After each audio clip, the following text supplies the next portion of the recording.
Audio Jungle. Bu, ini kan di Hari Bumi, Bu ya. Di Hari Bumi tentunya ditempatkan di Desa Bulu Payung ini, Bu. Tentunya kesan dan pesan apa ini di Hari Bumi tahun 2003 ini terkait hari ini kedatangan Gubernur Jawa Tengah Pak Ganjar Pranowo ini. Ya, ini kan lokasi tambang batu andesit, di mana kita berharap agar penambang di wilayah Cilacap ini masuk kategori penambang yang berizin semua, tidak ada penambang yang tanpa izin. Kemudian ini bisa mengelola lingkungan dengan baik, sehingga akan menjadi mitra kita sebagai penambang yang good melakukan penambangan yang ramah lingkungan. Jadi dari pesan-pesannya Pak Ganjar agar para penambang itu harus taat terhadap perizinan dan lain sebagainya. Tentunya pengawasan ke depan terhadap para penambang yang tidak melakukan reklamasi seperti apa nih, Bu? Dan kewenangan untuk perizinan penambangan ataupun pengawasan itu kan sebenarnya kewenangan dari provinsi. Jadi kita bersinergi lah dengan provinsi untuk membantu pengawasan. Nanti kalau ada yang kurang sesuai, nanti kita lakukan ke provinsi karena yang berhak untuk nyemprit itu provinsi. Harapannya, Bu? Harapannya mereka akan bermitra dengan masyarakat, pasca tambang mereka bisa meningkatkan tingkat taraf perekonomian di masyarakat sekitar lokasi tambang. Kemudian juga bisa melakukan pengelolaan lingkungan dengan baik. Kemudian secara sosial masyarakat di sekitarnya juga dapat meningkatkan penghasilan dengan melakukan pengelolaan pasca tambang. Apakah itu agroforestry, apapun pusat kuliner, ataupun tempat wisata. Oke. Terima kasih, Bu. Semangat pagi. Luar biasa. Kenalkan, saya Bu Bumi, Kepala DNA Kabupaten Cilacap. Hari ini hadir di sini diundang oleh teman-teman semua yang undang saya ini penambang melalui ESDM. Selamat Hari Bumi untuk kita semua. Mari kita menjadi penambang yang bijak, penambang yang ramah lingkungan. Setuju ya? Tema Hari Bumi hari ini adalah invest on our planet. Mari kita berinvestasi yang baik, gitu ya. Apa yang akan kita sumbangkan untuk bumi kita, planet tempat kita tinggal. Karena dengan menjadi penambang yang baik, good mining. Good mining diantaranya adalah menambang ramah lingkungan. Ini sejalan dengan konsep pembangunan berkelanjutan. Kalau dulu, Mbak pandang dikit gak apa ya? Dulu kalau saya di LH masih 25 tahun yang lalu, itu penambang itu musuhnya LH. Jadi kalau Pak Faik, ini ada Pak Faik ini, manajer tambangnya SBY, kalau ketemu saya, aduh, mau ditanya apa gitu. Tapi saya yakin teman-teman yang hadir di sini 25 tahun setelahnya, penambang itu adalah teman dengan dinas lingkungan hidup. Kalau dulu temannya SDM, sekarang berteman dengan DH. Jadi semua penambang ini saya yakin semuanya sudah punya izin ya. Kalau yang nggak punya izin, kesini foto dengan saya. Iup, ini mereka sudah punya izin, Mbak. Jadi mereka punya komitmen untuk menambang yang ramah lingkungan. Kita harus bersyukur, berterima kasih kepada alam karena penambang ini sudah mendapatkan sumber daya alam yang ada di bumi ini dan secara langsung menghidupi dari penambang itu sendiri. Di samping penambang itu juga tentunya berkontribusi juga kepada lingkungan. Kalau dulu penambangan dulu yang penting dikedok lah, ya wes tinggal gitu. Kalau sekarang enggak. Nanti kita lihat lah apa yang sudah mereka lakukan. Jadi hari ini saya pastikan pemegang iup di sini semua adalah penambang yang ramah lingkungan. Hidup penambang Cilacap, Mas. Penambang pahlawan pembangunan. Yes. Jadi intinya di awal langsung slide-nya dijalankan aja, Mas. Nah, tentunya kalau undang-undang semua sudah paham karena semuanya sudah punya izin. IUP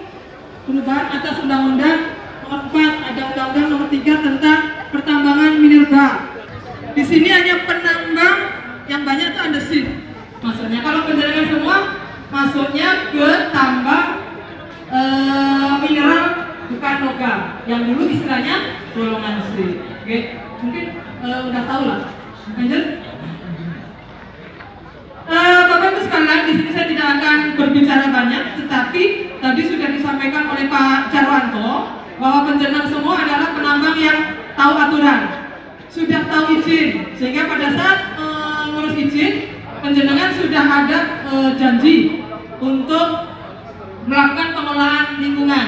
Itu masuk di RA, rencana anggaran RAKAB. Katanya apa, Mas? Oh ya, RKAB, rencana kerja anggaran biaya, di mana di dalamnya di situ masuk rencana penjenengan untuk melakukan kelola lingkungan, rencana reklamasi. Kemudian tahapan tambang ada berapa, Pak? Radius snack. Waduh, ini saya kalau sama Pak Rahmat, Pak, tahapan tambang ada berapa, Pak? Produksi. Kalau dulu yang saya ingat-ingat itu eksplorasi dan eksploitasi. Kalau sekarang eksplorasi dan operasi produksi, di mana eksploitasi itu masuk dalam operasi produksi. Lanjut. Reklamasi pasca tambang. Oke. Bapak Ibu sekalian, pada saat penjenengan belum membuka tambang, tentunya wajib mengurus izin IUP operasi. Pak Rahmat dulu sebelum memastikan di sini ada cadangan-cadangan deposit andesit, pasti sudah punya izin IUP operasi. Maksimal izin ini berlaku selama 3 tahun. Setelah dipastikan bahwa lokasi wilayah tambangnya itu memang ada cadangan, baru penjenengan nanti mengurus izin perpanjangan atau langsung izin apa? Operasi produksi. Ngapain? Jelas-jelas ngerti kok eksplorasi, ya sudah itunya diurus dulu operasi produksi. Selanjutnya juga eksplorasinya tetap bisa diperpanjang. Ini nanti tanyanya ke Pak Mahendra lah ya, ahli tambang. Nah, pada saat penjenengan melakukan eksplorasi, penjenengan juga berkewajiban untuk melakukan reklamasi. Jadi setelah dicek, oh ada deposit di sini, kan digali dulu, dirusaklah ceritanya begitu ya. Penambang merusak, tapi mengembalikan. Lanjut, di sini saya akan berbicara masalah reklamasi. Kegiatan yang dilakukan sepanjang tahapan penambangan untuk menata, memulihkan, memperbaiki kualitas lingkungan dan ekosistem agar dapat berfungsi kembali sesuai peruntukannya. Reklamasi yang dipahami oleh penambang biasanya adalah saya sudah mengembalikan topsoilnya, kan mengelupas tanahnya diambil, dicek di dalamnya. Saya nanti belajar sama penambang-penambang seperti lah, saya jadi Riko juga bukan basic saya tapi saya belajar. Dan setelah itu penjenengan mempunyai kewajiban untuk reklamasi. Yang saya tahu, mungkin penambang, saya tahunya reklamasi itu yang menanam, mengembalikan tanaman-tanaman aslinya. Ini dilakukan oleh PTSWI di Nusa Kambangan sana. Dan saya yakin Pak Rahmat dan para penambang semua juga melakukan itu. Tetapi kegiatan kita juga punya tanggung jawab kegiatan pasca tambang. Di lokasi PT ABC ini itu 8 hektar Bapak Ibu sekalian, di mana saat ini sudah ditambang berapa? 5. Setelah ditambang 5 selesai, berarti dia kena kewajiban pasca tambang. Ternyata saat ini Pak Rahmat itu baru mengelola 2 hektar ya. Nah, mau jadi apa sih sebenarnya? Oh dulu bayangannya kalau reklamasi pasca tambang ya sudahlah ditanami ini itu. Di sini tuh di belakang sini ada ini kebun durian Bapak Ibu sekalian. Jadi kemarin saya diskusi sama Pak Rahmat, mari kita kelola di sini. Pasca tambang kita harus kembalikan habitat aslinya. Pada saat menambang Bapak Ibu tentu sudah meyakini bahwa merusak lingkungan. Tadi dikatakan Pak Gajan, di sini sudah tidak ada lagi sumber mata air. Mungkin sudah rusak lah ya. Tapi di situ ada aliran-aliran, itu masih ada tuh air terjun. Ini adalah sumber istilahnya destinasi, bisa menjadi nanti di sana destinasi untuk wisata alam. Kemudian pada saat menambang tentunya ada kita kehilangan lah mungkin burung-burung atau mungkin di sini dulu satwanya apa Pak? Burung, pasti ada kera juga banyak ya. Nah itulah dulu yang ada di sini hilang. Mungkin dia masuk ke pemukiman gitu mungkin ya. Kita harus mengembalikan itu. Untuk mengembalikan yang persis mungkin sulit, tapi kita berusaha agar habitat alamnya itu kita kembalikan dan nanti akan ada lagi keanekaragaman hayati. Makanya pada saat penjenengan mengurus IUP itu ada jaminan reklamasi, ada dokumen lingkungan. Penjenengan harus memetakan rona awalnya seperti apa sih. Jadi sebelum dieksplorasi itu harus dilihat lokasi ABC itu kayak gimana gitu. Oke, lanjut. Ini undang-undang nanti dibaca sendiri, bisa di-share. Saya sudah bikin paparan yang bagus banget. Tayangan saya paten data khusus. Lanjut. Ini aturan ya. Nanti kalau penjenengan berkenan, saya minta untuk menerima kiriman WA saya ada. Nanti kalau enggak apa-apa. Lanjut.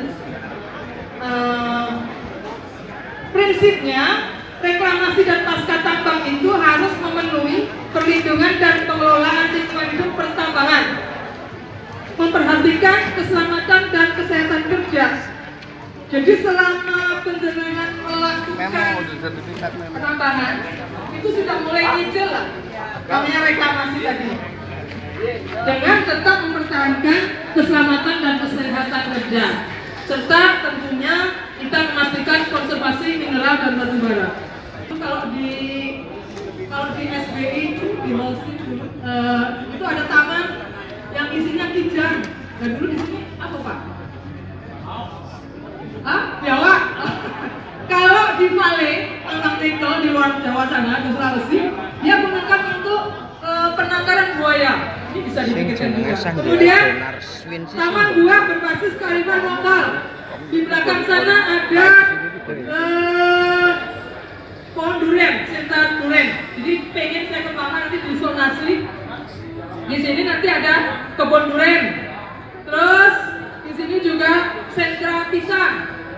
Nah, saya pesan ini, waktunya habis ya. Ini asik lah kan ya, pasti.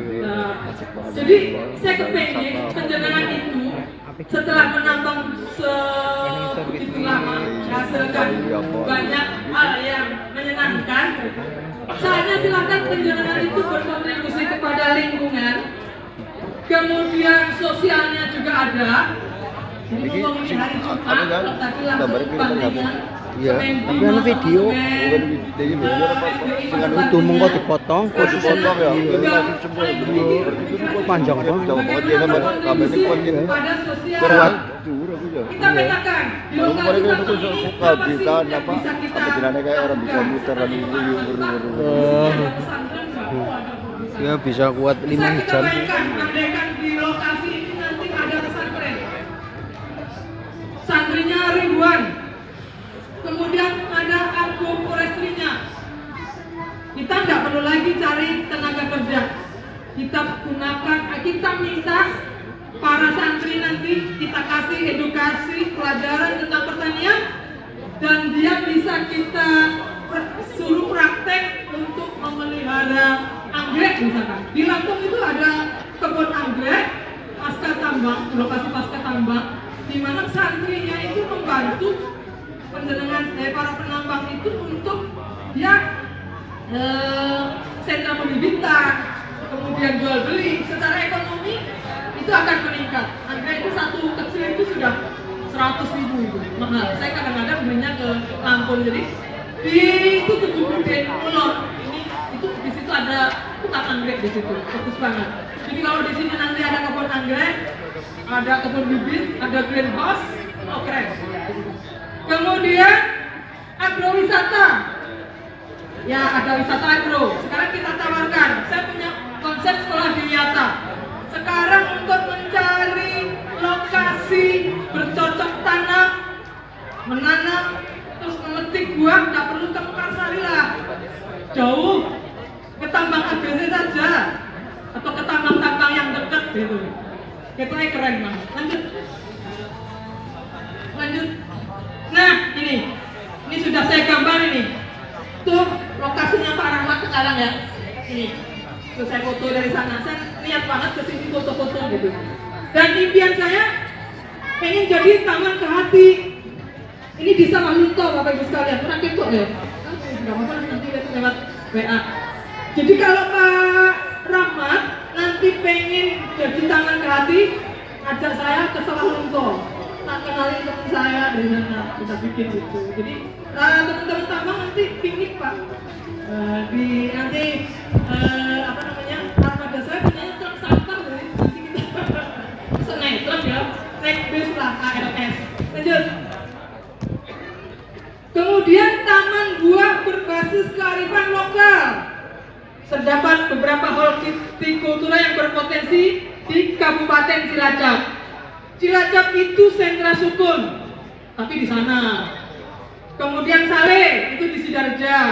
Bagaimana kalau di sini nanti ada perkebunan sukun, perkebunan duren, perkebunan pisang. Kemudian ada pesantrennya.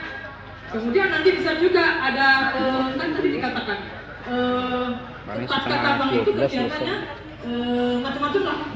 Nanti kita menjadi pemasok dari sini. Jadi penambang udah nggak kelanjut lagi tambang gue sudah ya. Ya alih profesinya dia menjadi manajer macam-macam agro industri, agro wisata. Sentra tanaman dulu, nanti mikir lagi duitnya banyak. Jadi agro industri ada Pangalengan, kayak itu kalau di Jogja itu ada duduk aja sudah dikalengkan. Kenapa kita tidak mengalengi manisan buah yang ada di sini? Itu sebenarnya ada di depan mata, tetapi mungkin belum terpikirkan oleh teman-teman penambang. Lanjut. Agrowisata. Nah, saya kemarin cerita sama teman-teman saya. Ini Pak Rahmat dan para penambang ini cobalah kita ada agrowisata, ada agrikultur, kemudian ada kuliner, ada rekreasi. Kayaknya semua sudah pernah ke tebing breksi kan? Nah, kayaknya kayak gitu loh. Nggak usah jauh-jauh. Tadi saya lihat di bawah itu sebelum naik, di situ ada pusat kuliner. Kemudian di atas ini tebingnya ada spot-spot foto. Yang kayak gitu-gitu loh. Nggak usah jauh-jauh. Kemudian kawasan wisata dapat menjadi wisata edukatif yang rekreatif. Jadi anak-anak kita, generasi muda kita itu tahu, oh nambang itu tidak merusak. Ternyata nambang itu juga bisa menjadi lokasi baru, lokasi edukatif gitu. Nanti kita bisa kolaborasi dengan sekolah-sekolah agar siswanya datang ke sini.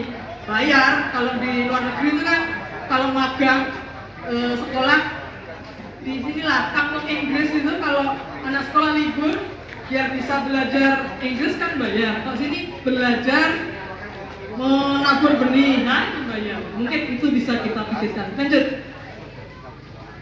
Nah ini kuliner, agrikultur, kuliner, rekreasi, mini zoo. Nah kalau tadi di Vale itu ada penangkaran buaya, ya sini nggak usah lah. Mungkin ada kebun binatang mini. Biasanya kalau teman-teman penambang ini di rumah ada yang punya harimau, mungkin harimau Cina yang kecil-kecil itu biasanya pada punya. Atau kalau Pak Fai biasanya tuh nangkep ini loh. Kalau di Nusa Kambangan itu harimau hitam. Dulu kalau nangkep diserahkan ke Pemda. Di apa Pak Fai? Oh yang ini loh, saya berhasil nangkep. Karena ada kamera trap. Saya nggak tahu ya. Penambang-penambang rakyat itu naruh kamera nggak? Belum ya? Naruh ya? Berarti tahu dong, di sini ada hewan apa yang kira-kira itu membahayakan, itu tangkep gitu. Jadi mini zoo, dia tetap hidup di sini, tetapi kita kita siapkan habitat yang asli lah, kayak asli. Kalau persis banget kan, nggak mungkin. Lanjut. Nah ini Pak Rahmat, ini sudah tak siapkan gambarnya. Nanti kalau penjenengan pengen seperti itu, hubungin saya. Kayak saya orang arsitek aja ya. Ini tampangnya ABC. Kemudian sekarang yang lagi tren apa? Glamping. Gak perlu ke Purwokerto lah. Piknik di suatu kawasan, disiapkan tenda. di area sini ini kan naik turun.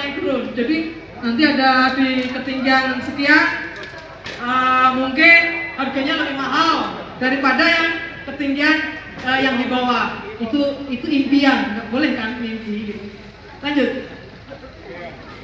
Nah, ini lokasinya. Lanjut Mas, ini gambar-gambar saja. Jadi lokasinya di Bulpayung belum ditata, belum ditambang, masih 3 hektar, telah ditata 2,5. Rencana yang akan dilaksanakan adalah penataan lahan, penanggulangan erosi dan revegetasi. Tentunya kita juga tidak meninggalkan upaya kita untuk menjaga lingkungan. Jangan sampai longsor kayak di mana.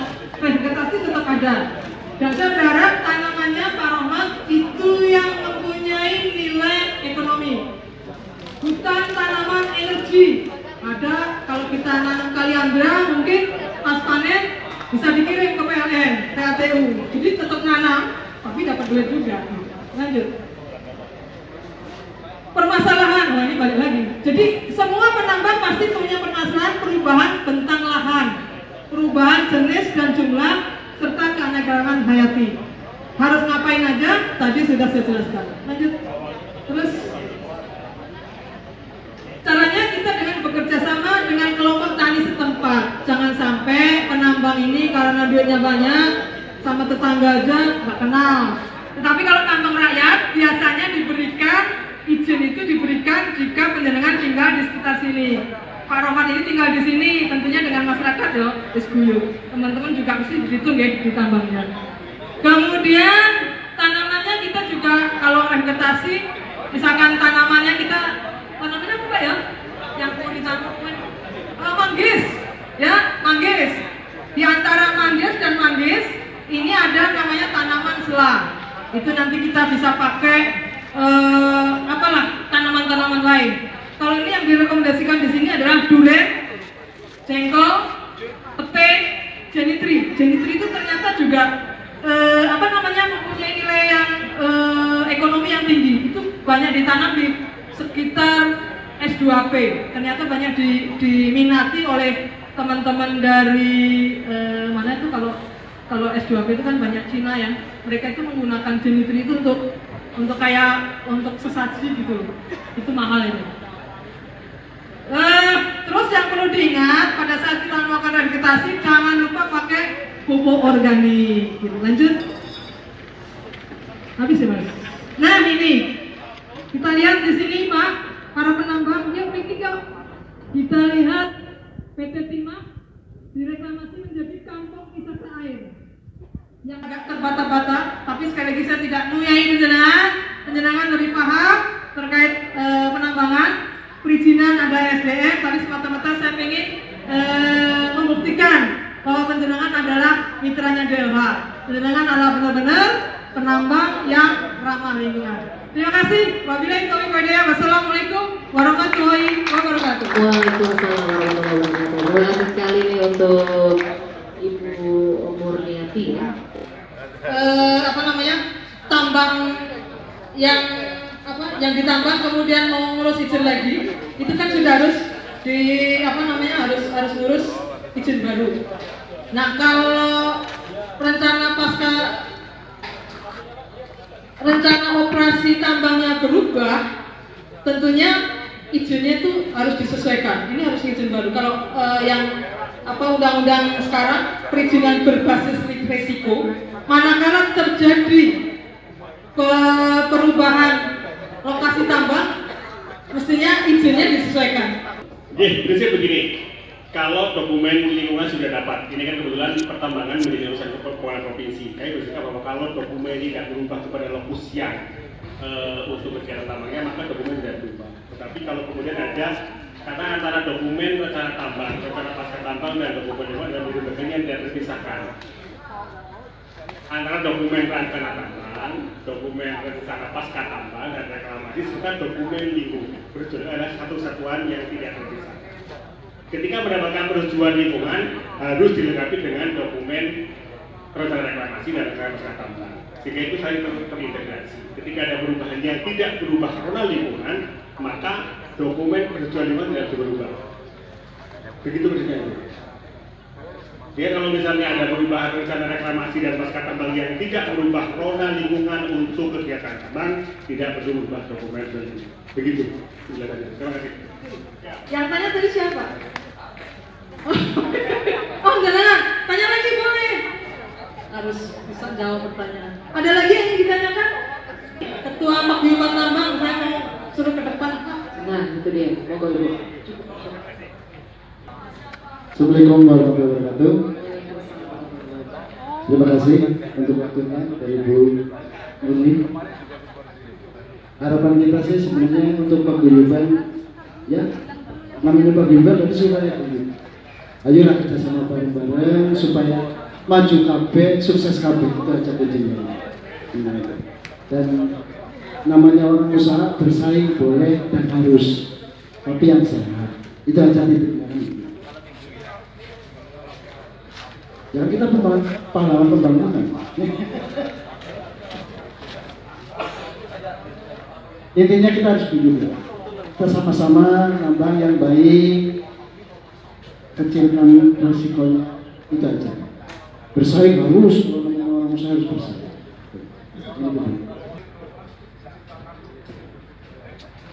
Oh, proyek. Bu, ini penambangan lagi mumet, proyeknya nggak ada, Bu. Gimana, Bu? Saya dan teman-teman lagi pada makannya obat generik sekarang, Bu. Untuk bertahan hidup tok, gitu loh. Kita butuh dosis yang tinggi, 500 mg, gitu loh.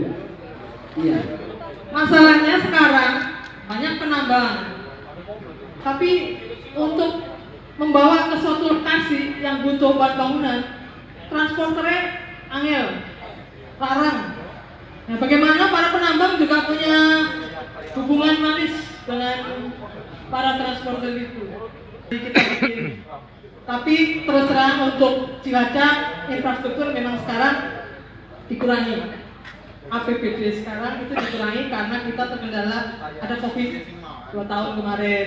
Sabarlah.